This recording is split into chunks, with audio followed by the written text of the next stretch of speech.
தளபதியோடைய ஜனநாயகன் படத்தை revising committee பார்த்துருக்காங்க.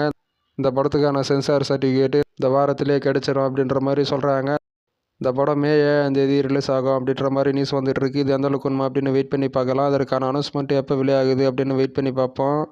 மார்ச்சில் 2 ஸ்கெடியூல் கம்ப்ளீட் ஆகிருக்கு. அதாவது 48 நாட்கள் ஷூட்டிங்கு கம்ப்ளீட் ஆகிருக்கு. இந்த படம் செட்டு 1965 நடக்கிற காலகட்ட செட்டு. இந்த படம் இந்த வருஷம் தீபாவளிக்கு ரிலீஸ் ஆகும் அப்படின்னு ஒரு ரீசெண்ட் ஈவெண்ட்டில் சொல்லியிருக்காரு.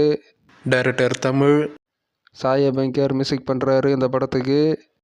கருப்பு நியூ போஸ்டராக வெளியிட்டிருந்தாங்க சமீபத்தில். பார்ட்ஸ் ஃபிலிம் இந்த படத்தை ஓவர்சீஸ் ரைட்ஸாக வாங்கியிருக்காங்க. மே 14ஆம் தேதி இந்த படம் தேட்டர்ஸில் ரிலீஸ் ஆகும். இந்த கருப்பு படத்துக்கான சேட்டலைட் ரைட்ஸை ஜி தமிழ் வாங்கியிருக்காங்க. கருப்பு படத்தில் இருந்து அடுத்தடுத்த அப்டேட்டு சீக்கிரமாக எதிர்பார்க்கலாம். ஆர்ஜே பாலாஜி இந்த படத்தை டைரக்ஷன் பண்ணுறாரு. ட்ரீம் வாரியர் பிக்சர்ஸ் இந்த படத்தை தயாரிக்கிறாங்க. இந்த படம் சூர்யாவுக்கு கம்பேக்காக இருக்கும் அப்படின்னு எதிர்பார்க்கப்படுகிறது.